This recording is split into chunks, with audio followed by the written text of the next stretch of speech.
are so happy to be here with Rich Fitzgerald, the county executive, who has been one of our main supporters in the Juneteenth celebration and all the things that we have been doing for over 10 years. 10 years, next year will be our 10-year anniversary. It's gone. Time flies, huh? Time flies, man, when you're having fun.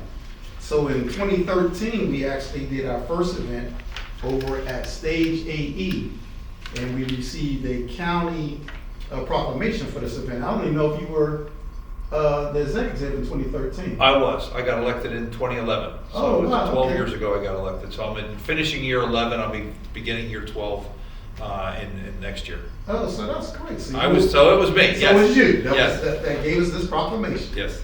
So tell us about why you wanted to support the Juneteenth celebration. Well, I think it's really been an educational for all of us, not knowing that how the proclamation, Emancipation Proclamation came about. I mean, we've read about, back in 1863, President Lincoln, the Civil War, not realizing that, communication not being what it is today, it took months for certain people to find out that they were free. And I guess getting to Texas, getting the word from Washington, D.C. to Texas took some time. So it is a celebration for all of us in America to know that what was long overdue finally happened in 1863. And it's something that I think so many people who worked towards and quite frankly gave up their lives to make sure that happened, it is something that needs to be commemorated and needs to be recognized. Oh, that's fantastic. So in 2016 was when I really started bugging you. So this is the first letter that you end up writing for us in support of the Juneteenth celebration and trying to help us gain sponsorship for the celebration. And this letter, do you recall this letter? I do. It was a dear friend's letter. Or actually, that letter was to me, and it was to allow me to actually take that letter and try to get out and Sure. get some support for that. Sure. Why do you think that was important for you to? Well, I think sometimes, if you're going to go out to corporations or groups or individuals, they want to know, is this being supported by the government? Is it being supported by, in essence, the highest level of government in the region? And the fact is that not only do we support it with a proclamation and with a letter and in statements, I think I've marched in this parade every single year and participated Since 2016. whether it was at Point State Park, whether it was up at Freedom Corner, whether it was in Gateway Center, and I know, going to a number of different venues throughout that period of time was something that I participated in and wanted to participate in because it was important. And I think, again, for individuals around the county, the 1.25 million people that live in Allegheny County, wanted to know that the leader of the government was in support of this. Most definitely. So in 2018, again me bugging you, Okay? you ended up sending 4 letters to our 4 major sports groups here in the city of Pittsburgh. It's a letter to the Penguins, the Pirates, the Steelers, and I forget who the other letter is to, but you sent Maybe the Riverhounds? maybe Riverhounds. Okay. You sent letters of support to these individual groups. Actually, the presidents, you sent it to Mr. Rooney. Yeah. I think it was Conley at that time. Oh, the Penguins Foundations. You sent it to the Penguins and the Penguins Foundation, Yeah, yes. Penguins, Okay. Penguins Foundation.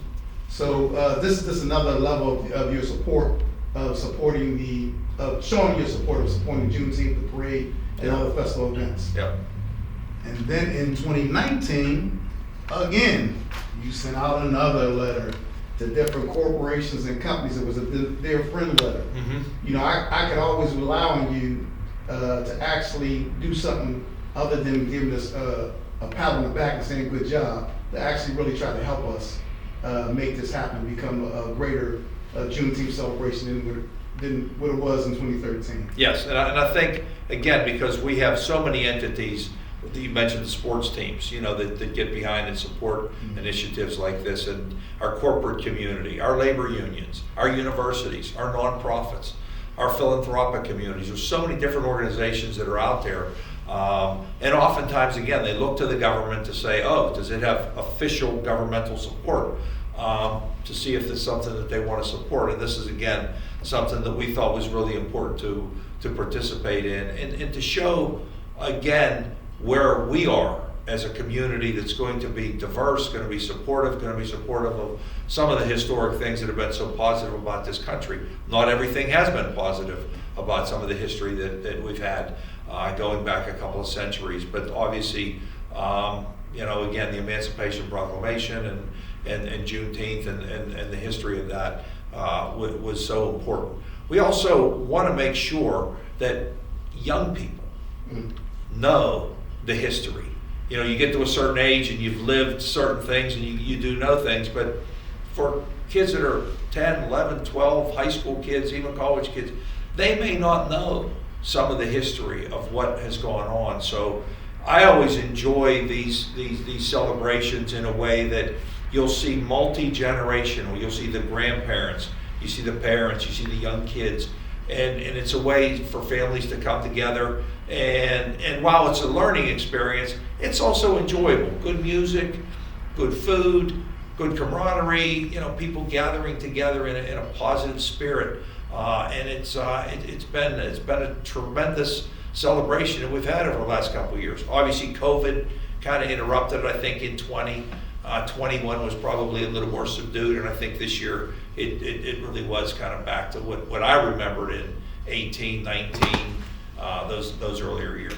So one of the things that you talked about was our parade that we actually incorporated in 2016.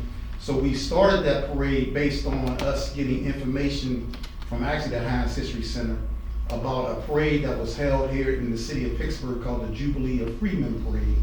And that parade was held in 1870, where it was over some 5,000 people that marched in that parade. It started from downtown Pittsburgh, went up to the Hill District, came back downtown Pittsburgh, went over to the north side. The parade was actually organized in divisions in 1870. So it was a Pittsburgh division, it was a Allegheny City, which is north side. The north side. It was a Birmingham division, which was the south side. I had to learn about that. And one of the things that you did was you really, I think I came down here and talked to you with Ed Gainey. At that time, he was state representative. And we were talking about how we can involve the different communities and the different regions involved in this parade. Tell us why you wanted to be so involved in this, because it was actually a voting rights parade. It was based on the 15th Amendment and black men getting the right to vote. Okay.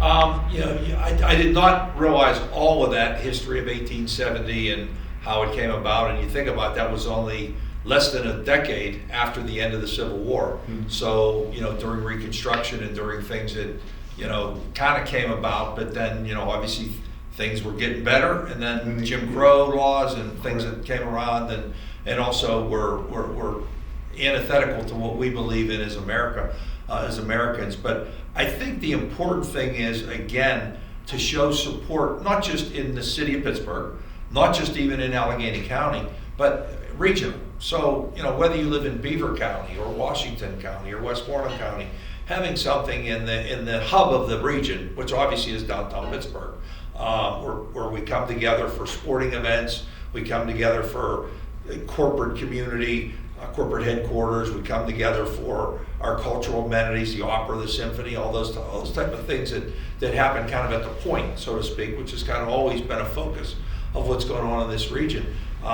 Makes a lot of sense. So learning that history of, I don't know how many years that Jubilee Parade went around back in 1870. It's 2 years, actually. Okay. 1870, 1871. I know I've been in office for a long time, but I wasn't there back then. I don't think you were either. But anyway, to learn that history and probably what mayors back then or county commissioners or whoever was, the elected leaders back at that time, how those things came about. Obviously, we were a much different city with the mills going, gangbusters and people coming here. One of the things that you learn about Pittsburgh's history is during the Great Migration, from period of time when people fled the Jim Crow South, and they came to northern cities. Pittsburgh was one of the cities that attracted a whole lot of African American workers because of the job opportunities, the mills, the mines, people could work. So, Pittsburgh had a huge influx of people coming from Europe, from the South, etc., for those jobs. So there is a great history of what Pittsburgh has become. Some good, some not so good. So one of the things that you guys actually did here with the county council and yourself is that in 2020, we were able to persuade the Allegheny County Council to actually make Juneteenth a county holiday. Yes. One of the biggest things that we have done in this region. Yes. Actually, when the county made Juneteenth a holiday, that was before the federal government made it a holiday. Yep.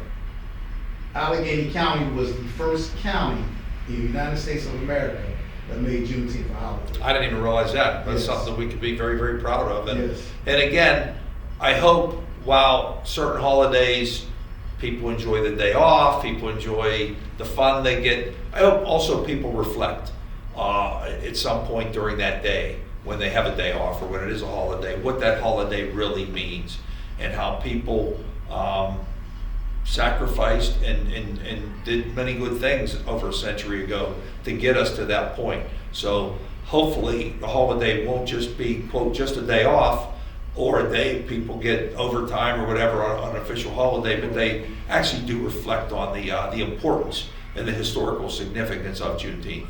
Correct. So one of the things that I asked you to do this year, because we were again in some type of turmoil with the voting for this year, we just came through the primary elections and the other elections throughout the country. We were able to get you to actually send a letter to President Biden to participate in the parade because again, our parade is a voting rights parade, and we wanted to have him come in and be a participant. He didn't make it this year, hopefully next year, but you were able to send that letter, and we appreciated that so much because it was very important, like you said, to have these officials know that the government is supportive of all this, that the county is supportive of all this, and tell us why you wanted to send that letter. Well, not only is you're inviting the highest elected official in the country to be part of it, but it again is also sending a signal that we want everybody to vote. We want everybody to participate in the democratic process. And I will tell you something that I'm extremely proud of this year. We are not the biggest county in Pennsylvania. There's a county to the east of us named Philadelphia that's a bigger county than Allegheny County. Right. They have 300,000 more people living in Philadelphia County than we do in Allegheny County. They have 170,000 more registered voters in Philadelphia than we do in Allegheny County.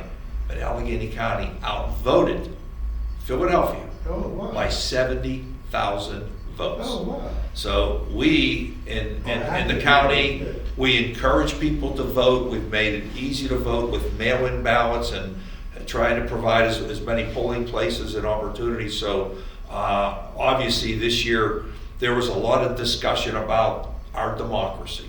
Was democracy on the ballot? Were we going to have a democracy that most of us grew up and sometimes took for granted? Well, this year, it was so important that everybody could get out and vote. Young, old, white, black, male, female, regardless of your religion, your creed. We wanted everybody to participate. And the fact that Allegheny County had more people vote than any county in the Commonwealth of Pennsylvania That's phenomenal. is something we should all be very proud of. That's phenomenal.